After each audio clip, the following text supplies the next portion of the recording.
Assalamualaikum warahmatullahi wabarakatuh. Selamat malam kepada Ibu Cindy Laudia Putri selaku pengampu. Perkenalkan, nama saya Fiana Diani Purbani yang akan memaparkan terkait makroekonomi dari negara Tiongkok. Nah, untuk pembahasan yang diambil dari materi kali ini, itu yang pertama terkait outlook perekonomian dari Tiongkok sendiri terkait dengan adanya tingkat inflasi, suku bunga, dan juga PDB. Lalu yang kedua terkait neraca perdagangan dan neraca pembayaran, termasuk kegiatan ekspor dan impornya. Lalu yang ketiga, terakhir kesimpulan terhadap outlook perekonomian Tiongkok. Nah, kita masuk ke dalam yang pertama, yaitu outlook perekonomian. Nah, pada periode 2023 sampai 2024, itu merupakan fase yang sangat penting bagi perekonomian Tiongkok karena adanya transisi dari pemulihan pasca pandemi menuju dengan pergulatan dan tantangan struktural. Nah, pada tahun 2023 Tiongkok ini tuh menunjukkan adanya tingkat pertumbuhan yang sangat positif. Namun hal itu tidak didukung dengan adanya keseimbangan internal di tengah lingkungan global yang kurang menguntungkan. Nah, kondisi ekonomi Tiongkok ini saat ini telah berada di tengah perlambatan ekonomi global, juga adanya inflasi yang terus-menerus di negara-negara barat dan meningkatnya fragmentasi geopolitik. Nah, faktor eksternal ini itu dapat terus berinteraksi dengan tantangan domestik yang dapat mempengaruhi dinamika perdagangan alat modal dan kebijakan di Tiongkok. Nah, lalu untuk yang berikutnya, yang pertama yaitu tingkat PDB di Tiongkok. Nah, pada tahun 2023, perekonomian Tiongkok itu menunjukkan adanya pemulihan pasca COVID yang signifikan, yaitu dengan pertumbuhan PDB real sebesar 5,2%.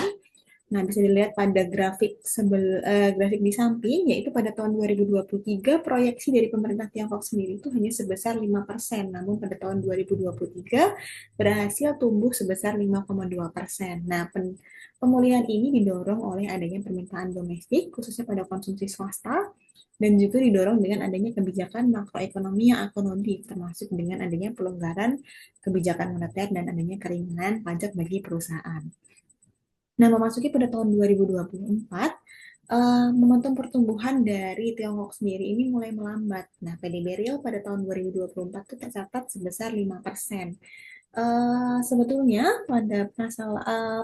pada proyeksi, itu proyeksi pada tahun 2024 itu cukup beragam dari 4,8 hingga 5%. Namun pada grafik di samping itu saya mencatat proyeksi tahun 2024 itu adalah 5%. Jadi untuk hasil PDB real pada tahun 2024 dari Tiongkok sendiri itu sama dengan proyeksi yang dipaparkannya. Nah, meskipun PDB utama ini menunjukkan pertumbuhan yang solid, eh, disebutkan bahwa Tiongkok itu tidak merata dalam melaksanakan pemulihan ekonominya, masih sangat bergantung pada pilar-pilar pertumbuhan tradisional. Nah, beberapa sektor-sektor tradisional tersebut tuh diantaranya adanya sektor properti yang masih menjadi masalah di Tiongkok, lalu adanya perlambatan permintaan eksternal baik dari kondisi geopolitik yang kurang menguntungkan, lalu adanya stimulus pemerintah yang diberikan, lalu adanya fokus pada kualitas pertumbuhan. Nah, yang kedua terkait inflasi. Nah, salah satu tantangan makroekonomi terbesar bagi Tiongkok pada tahun 2023 dan 2024 adalah adanya tekanan deflasi yang persisten atau tingkat inflasi yang sangat rendah dibandingkan dengan tingkat inflasi di negara-negara barat. Nah, pada tahun 2023, indeks harga konsumen dari Tiongkok ini menunjukkan angka 0,23 dan disusul pada tahun 2024 itu melemah sebesar 0,22%. Nah, untuk angka ini sendiri itu disebabkan oleh beberapa hal, yaitu yang pertama adanya permintaan domestik yang lemah, serta rendahnya kepercayaan konsumen. Lalu yang kedua juga adanya kelebihan kapasitas industri, dan yang ketiga adanya penurunan harga komoditas dan faktor lainnya. Sedangkan implikasi dari deflasi sendiri ini tuh dapat menyebabkan konsumen lebih-lebih lagi dalam menunda pembeliannya atau menunda kegiatan konsumsinya gitu karena uh, rakyat sendiri beranggapan bahwa harga itu akan lebih murah di masa depan. Lalu yang kedua ada penurunan profitabilitas perusahaan. Lalu yang ketiga ada risiko spiral utang yang mengancam stabilitas ekonomi Tiongkok dan juga adanya ekspor deflasi, yaitu harga ekspor Tiongkok menurun. Uh, itu berdampak pada harga impor yang akan lebih rendah secara global dan membantu adanya disinflasi di negara-negara lain. Lalu yang ketiga terkait nilai tukar yuan itu juga mengalami tekanan pelemahan terhadap dolar Amerika Serikat pada tahun 2023 dan 2024. Nah, pada tahun 2024 nilai tukar itu berakhir pada bulan Desember itu sebesar 7,08 per US dollar pada akhir tahun 2023 dan pada tahun 2024 itu melemah menjadi 7,30 per US dollar pada tahun 2024. Nah, beberapa faktor yang berkontribusi terhadap tekanan ini itu diantaranya adanya divergensi kebijakan moneter antara People's Bank of China dan the Federal of Reserve atau the Fed. Nah, eh, People's Bank of China ini sendiri menurunkan tingkat suku bunga di Tiongkok sebanyak 2 kali. Nah, sedangkan The Fed ini mempertahankan suku bunganya atau malah meningkatkan suku bunganya untuk menekan adanya uh, perekonomian. Jadi perbedaan suku bunga ini menyebabkan adanya aset-aset yang berdominasi US dollar itu lebih menarik dan memberikan tekanan kepada nilai tukar yuan. Lalu yang berikutnya ada terkait neraca perdagangan. Nah, meskipun ada tantangan domestik dan juga perlambatan ekonomi global, Tiongkok itu dapat mempertahankan surplus perdagangan barang yang substansional. Nah, hal ini membuktikan bahwa Tiongkok ini memiliki peran yang tidak tergoyahkan dalam sektor manufakturnya. Nah, pada tahun 2023, itu Tiongkok mencatatkan surplus perdagangan barang sebesar 386,04 miliar US dollar. Nah, angka ini tuh sebetulnya merupakan penurunan yang signifikan sebesar 33% dari surplus di tahun 2022. Namun untuk tahun 2024, surplus perdagangan di Tiongkok itu menguat sebesar 767,9 miliar US dollar. Nah, hal ini tuh menunjukkan bahwa adanya pemulihan yang surplus dibandingkan tahun sebelumnya, yaitu tahun 2023. Lalu untuk berikutnya ada kegiatan ekspor dan impor dari Tiongkok. Nah, pada tahun 2023 total ekspor di Tiongkok itu sebesar 3.513 miliar dolar dan ini menandai adanya penurunan sebesar 5% dari tahun sebelumnya yaitu tahun 2022. Nah, penurunan ini tuh terutama disebabkan oleh adanya pelemahan permintaan dari mitra dagang seperti Uni Eropa dan Amerika yang ekonominya juga melambat. Nah, untuk total impornya pada tahun 2023 itu mencapai 3.127 miliar US dollar. Penurunan ini tuh menandai sebesar 0,41% dari tahun 2022 yang mencerminkan adanya lemahnya permintaan domestik dari adanya krisis akibat properti dan juga adanya penurunan harga komoditas global seperti minyak yang merupakan komponen impor utama dari Tiongkok. Nah, pada tabel ini juga tercatat neraca perdagangan yang telah disebutkan sebelumnya. Nah, tabel ini tuh memberikan gambaran yang komprehensif mengenai kinerja perdagangan Tiongkok yang menunjukkan surplus yang signifikan meskipun adanya penurunan dalam volume ekspor dan impor pada tahun 2023. Nah, pada tahun 2024 adanya pemulihan ekonomi dapat dilihat dari adanya surplus perdagangan barang itu cukup nampak signifikan meskipun impornya masih tertekan. Nah, untuk yang berikutnya ada neraca pembayaran dari negara Tiongkok.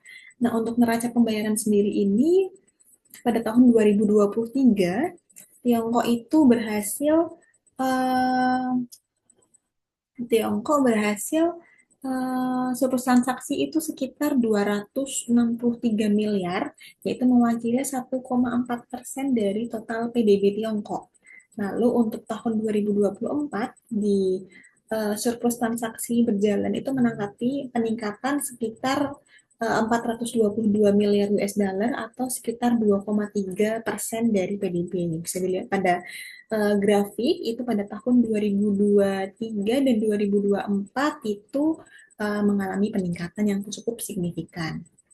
Nah, lalu berikutnya ada tantangan dan potensi yang dihadapi oleh Tiongkok. Nah, tantangan utama dan terbesar dari Tiongkok sendiri itu merupakan krisis pada sektor properti yang berkelanjutan. Lalu yang kedua adanya ketegangan geopolitik dan fragmentasi perdagangan. Lalu yang ketiga adanya pertumbuhan ekonomi global yang juga melemah.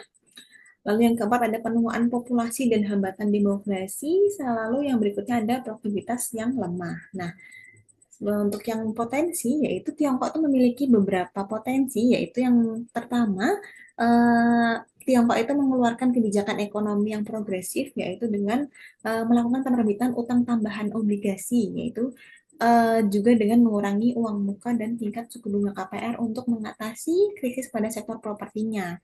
Lalu yang kedua, kebijakan moneter dari People's Bank of China itu mempertahankan sikap kebijakan moneter yang akomodatif sepanjang tahun 2024 untuk mendukung pemulihan ekonomi. Nah, lalu yang dapat disimpulkan dari hasil analisis ekonomi makro dari Tiongkok sendiri, yang pertama adalah Tiongkok ini menunjukkan tingkat resiliensi yang cukup baik pada tahun 2023 dengan tingkat pertumbuhan PDB yang solid meskipun menghadapi tantangan internal seperti properti dan juga eksternal terkait permintaan global. Nah, pada tahun 2024 ini pertumbuhannya sedikit melambat namun masih dalam tingkat yang sehat, mencerminkan bahwa Tiongkok ini dapat melakukan perkembangan ekonomi yang cukup baik. Lalu yang kedua, inflasi terkendali dengan risiko deflasi. Nah, Tiongkok ini tuh menghadapi tekanan inflasi yang sangat rendah, bahkan di ambang deflasi pada tahun 2023. Nah, yang berlanjut juga pada tahun 2024. Nah, hal ini tuh memungkinkan Bank Sentral untuk dapat mempertahankan kebijakan moneter yang akomodatif. Nah, namun deflasi ini juga akan menjadi kekhawatiran karena dapat menekan tingkat laba dan juga memperburuk beban utang dari perusahaan-perusahaan yang ada di Tiongkok. Lalu yang ketiga, adanya dukungan kebijakan yang berkelanjutan. Nah, pemerintah Tiongkok ini secara aktif itu menggunakan kebijakan-kebijakan fiskal dan moneter untuk menopang pertumbuhan ekonomi dan juga mengatasi titik-titik lemahnya, seperti di bidang properti. Lalu yang keempat, Tiongkok ini menghadapi tantangan juga meskipun ada dukungan dari kebijakan, namun tantangan struktural seperti adanya restrukturasi di sektor properti, manajemen utang pemerintah daerah, dan penyesuaian demokrasi itu tetap menjadi fokus utama yang akan membentuk prospek jangka menengah dari perekonomian Tiongkok. Lalu yang kelima, ada posisi perdagangan yang kuat namun dinamis. Nah, Tiongkok ini mempertahankan surplus perdagangannya yang selalu besar. Nah, itu dapat menggarisbawahi kekuatan dari sektor utama di Tiongkok, yaitu dari sektor manufakturnya.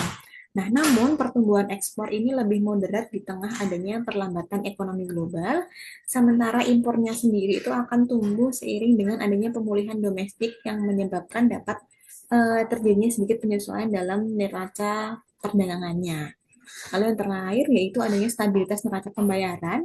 Nah, neraca pembayaran Tiongkok ini secara keseluruhan tetap surplus didukung oleh adanya akun transaksi yang berjalan kuat meskipun adanya pergerakan dari arus modal keluar, cadangan devisa, dan memiliki cadangan devisa yang cukup baik. Jadi, secara garis besar, perekonomian Tiongkok atau kondisi ekonomi makro di Tiongkok pada tahun 2024 itu berada dalam jalur pertumbuhan yang terkendali dengan didukung oleh adanya kebijakan proaktif dari pemerintah. Namun, tantangan struktural ini tetap menjadi fokus utama dan memerlukan penanganan yang lebih cermat lagi dari pemerintah Tiongkok untuk memastikan bahwa transisi menuju pertumbuhan yang lebih seimbang dan berkualitas tinggi ini dapat dicapai oleh pemerintah Tiongkok. Nah, sekian yang dapat saya sampaikan mengenai kondisi ekonomi makro dari Tiongkok. Mohon maaf apabila ada kesalahan. Terima kasih.